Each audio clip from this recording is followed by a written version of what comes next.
Alright guys, welcome back. So we're going to pick up today talking about DNA replication.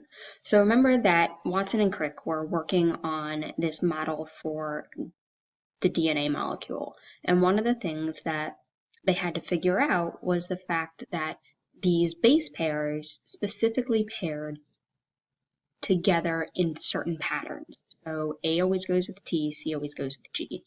And because of that base pairing, it now provided scientists with an understanding of a way that DNA could actually copy itself and do it consistently, do it efficiently, and do it with minimal mistakes.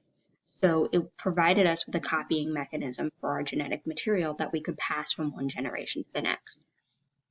So when we look at the big picture of how DNA replication works, you've got this complementary parent strand that then acts as a template to tell all of these enzymes we're going to discuss today how to actually build a new DNA molecule.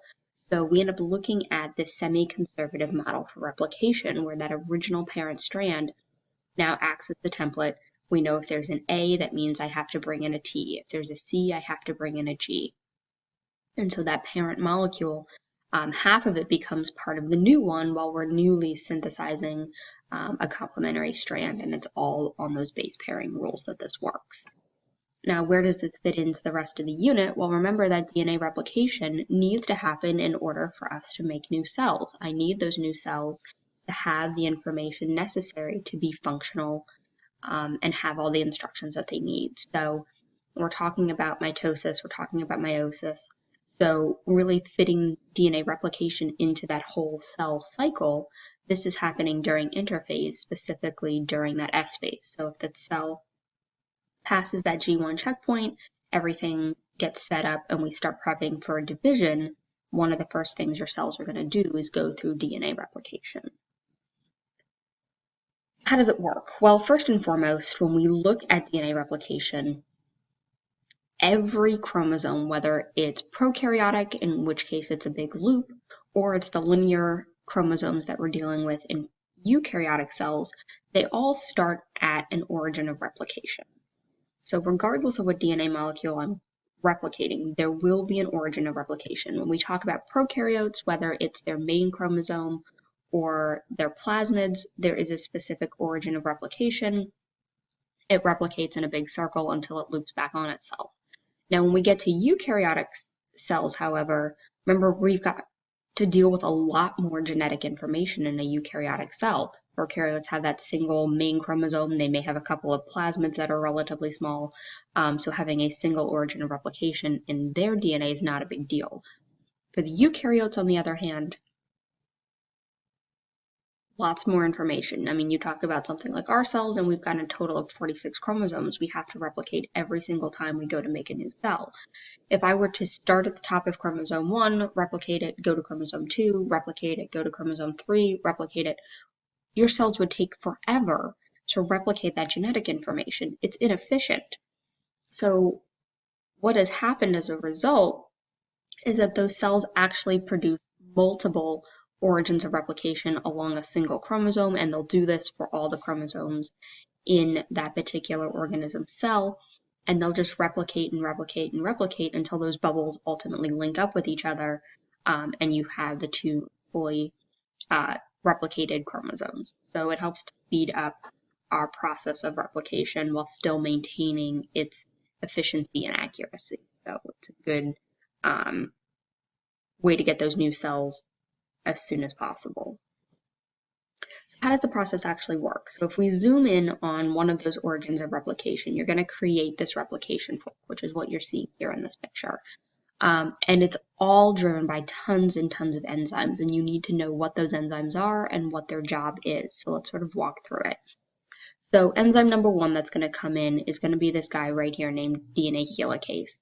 And the purpose to that DNA helicase molecule is to take your double-stranded DNA, unwind it, and break apart the hydrogen bonds that hold together those base pairs. So it's going to essentially unzip the molecule. You may also hear DNA helicase sort of as an analogy like a pair of molecular scissors. It goes through and opens all this up. Now, that's going to actually create the replication fork itself,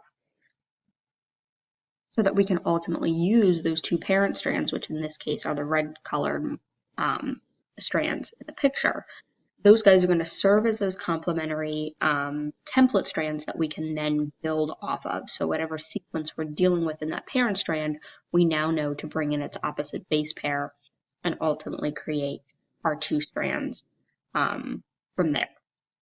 Now, that being said, that helicase, its only job is to cut open those hydrogen bonds, to break them. So if I don't do anything else, those hydrogen bonds will quickly seal back up on themselves, and I'll put that whole parent molecule back together, which is sort of defeating the purpose. So what ends up happening is that in order to maintain that replication fork until DNA polymerase comes in and starts adding new bases, you get these single-stranded binding proteins that will actually bind to those open hydrogen molecule or open hydrogen bonding spaces to stabilize that DNA molecule so that it remains open and those hydrogen bonds don't quickly come back together. Now, that helicase also presents a second problem. So not only if I don't do anything about it will those hydrogen bonds reform, but if I go upstream in the molecule, so higher up where I haven't cut those hydrogen bonds yet, if I keep untwisting, and cutting, I'm going to ultimately over-tighten the molecule up here. If you've ever pulled apart a piece of yarn or something like that, and you've taken the strands that are holding it together and watch what happens at the other end, it will tighten up. And if you get it into enough of a tight mess, it knots up, it bounds up, and potentially breaks.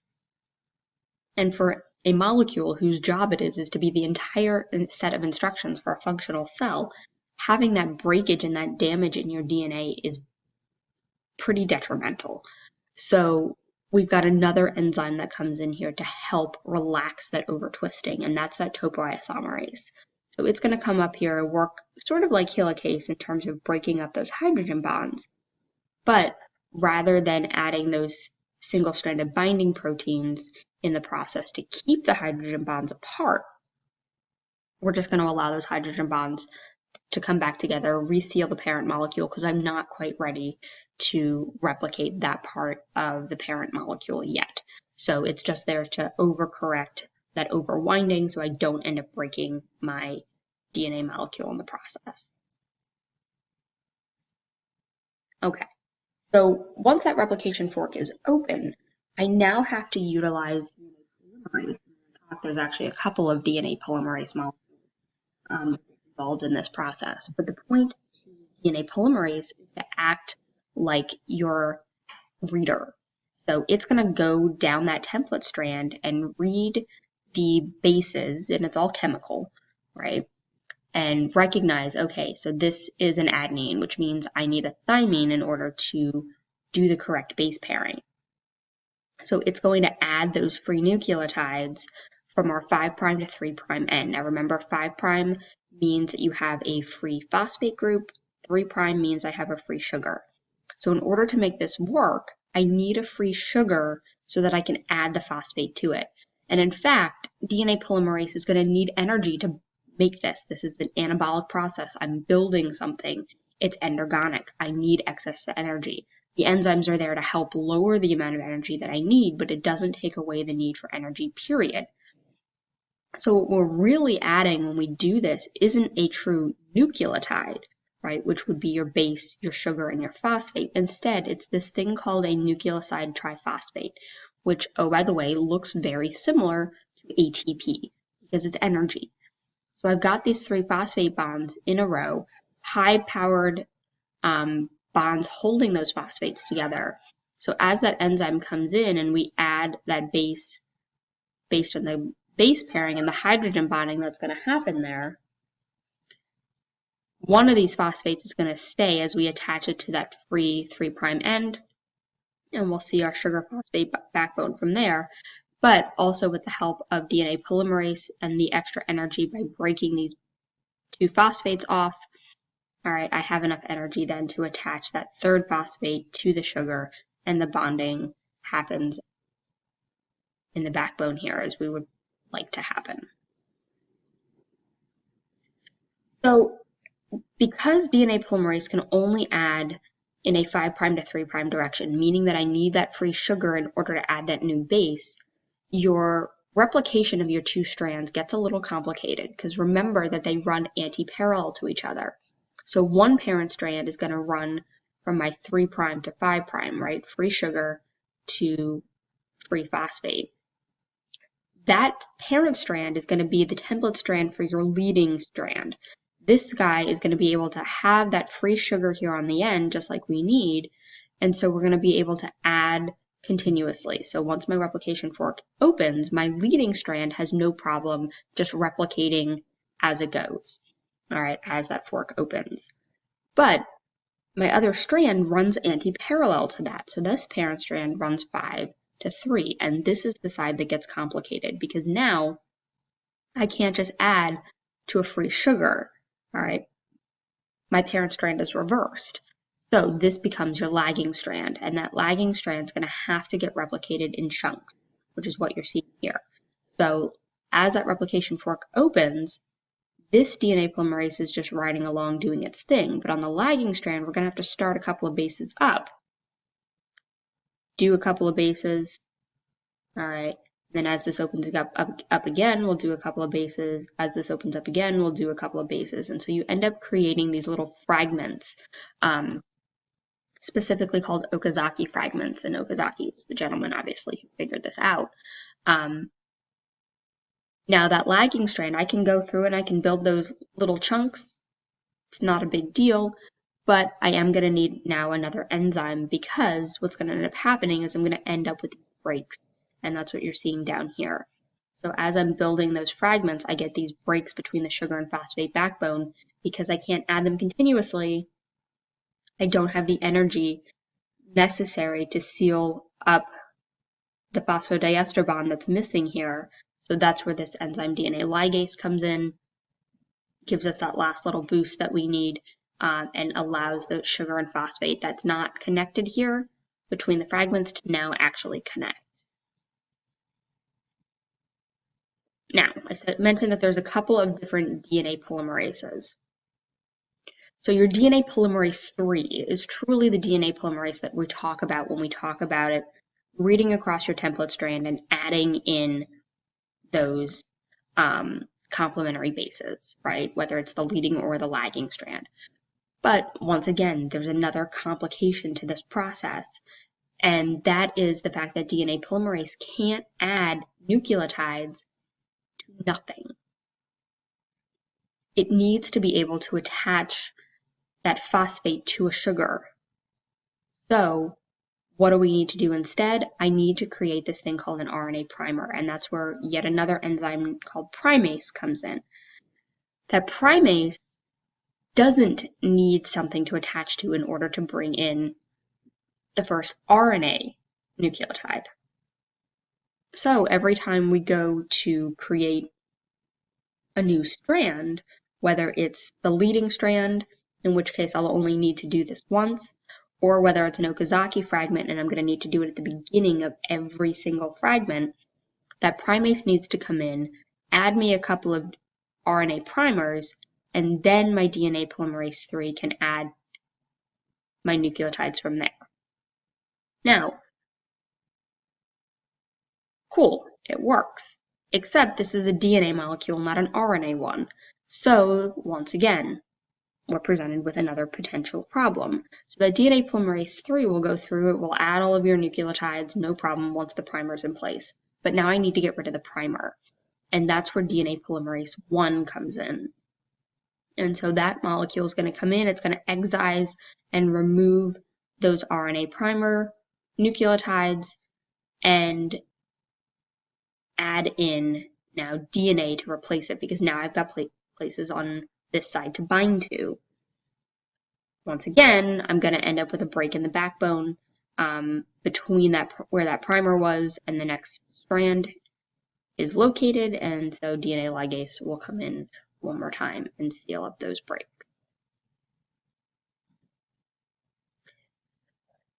Now, I mentioned to you when we talked about cell replication that when we were talking about the structure of your chromosome, that we had this strand of bases at each end of the chromosome called your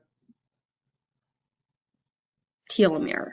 And that telomere was meant to be just a set of bases that didn't ultimately code for any particular piece of information.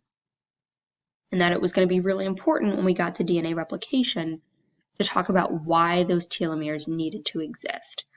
So remember, it's like the extra stuff in the back of your textbook and the front of your textbook.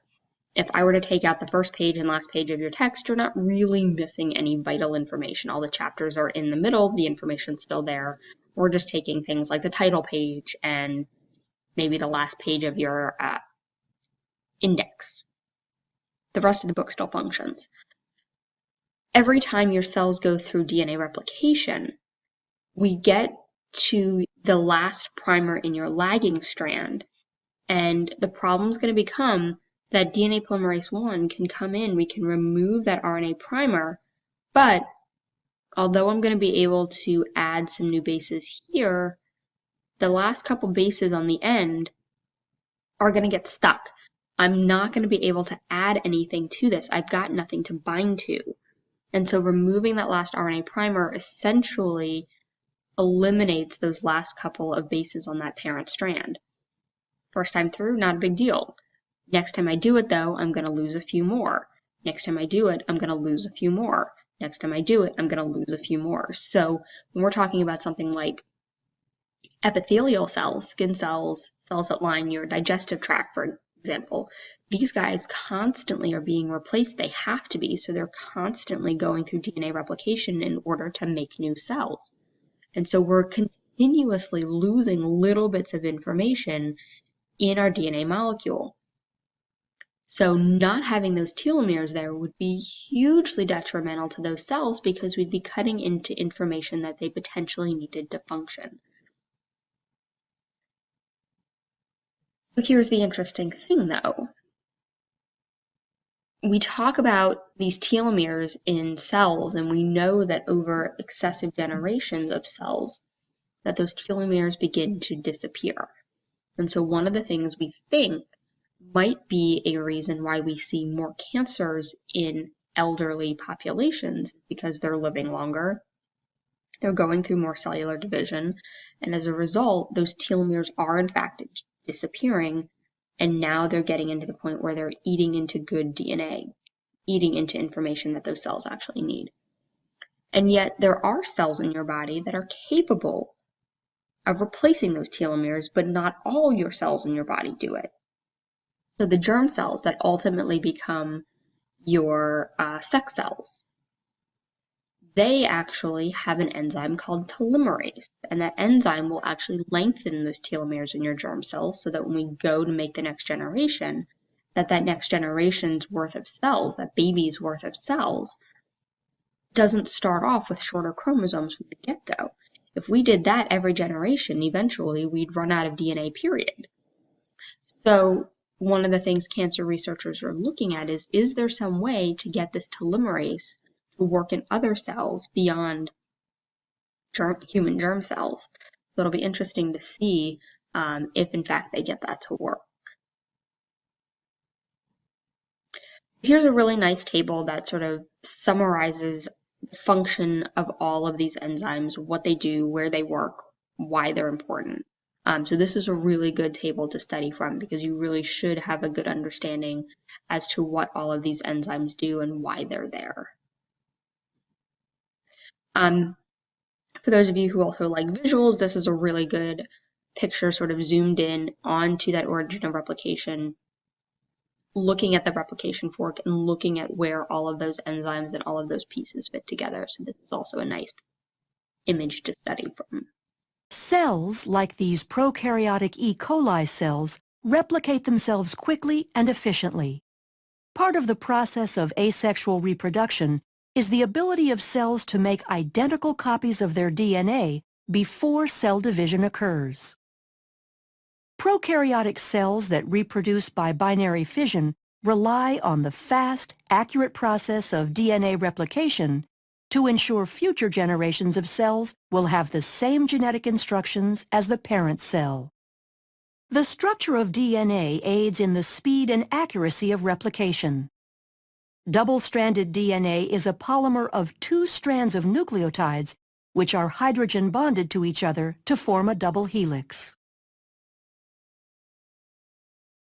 Nucleotides are molecules that consist of a deoxyribose sugar, a phosphate, and one of 4 nitrogenous bases.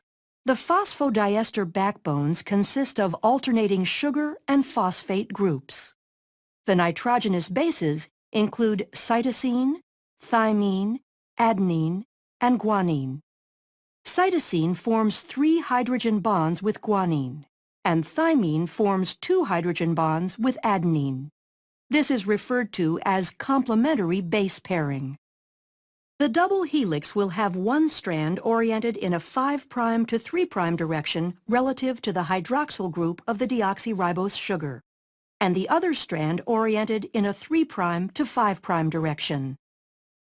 This shows the anti-parallel nature of the DNA strands. The complementary base pairing in the structure of DNA allows replication to be executed in a semi-conservative manner. Each strand of the DNA molecule is used as a template in the creation of a new double strand. Replication begins with double-stranded DNA being separated, and each original strand, called a parent strand, is used as a template for the complementary base pairing of nucleotides to make 2 new molecules. DNA replication occurs in the 5' to 3' direction, adding new nucleotides to the 3' end of the newly forming strand.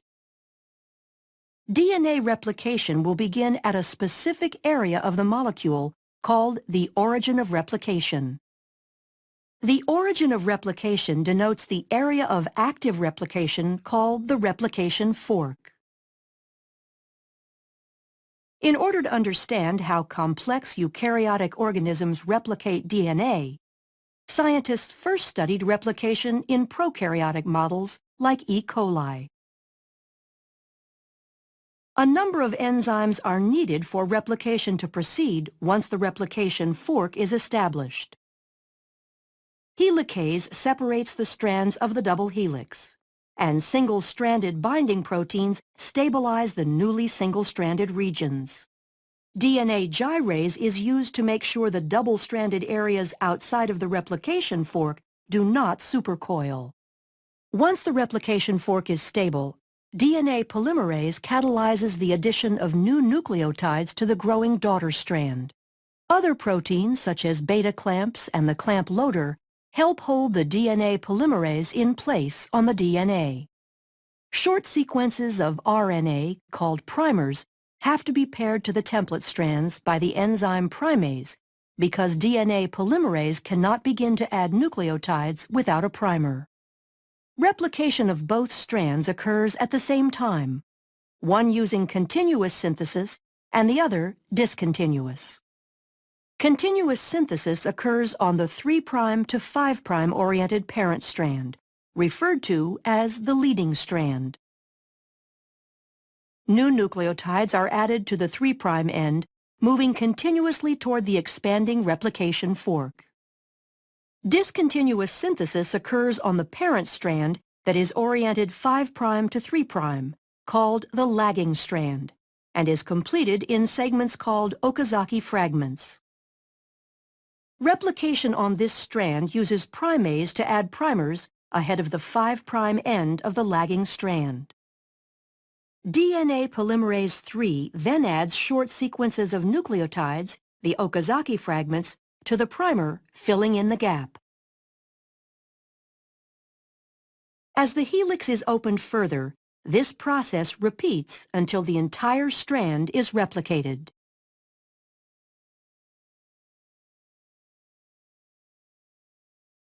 DNA polymerase I replaces the RNA primers with DNA nucleotides, and DNA ligase is used to ensure bonding between the fragments and the replaced nucleotides.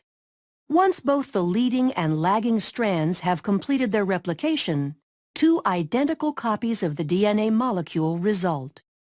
The process of DNA replication allows actively dividing bacterial cells to make sure all daughter cells have the same genetic instructions as the parent cell, allowing them to function in the same manner. Thus, bacterial populations can grow, increasing the number of individuals in a colony.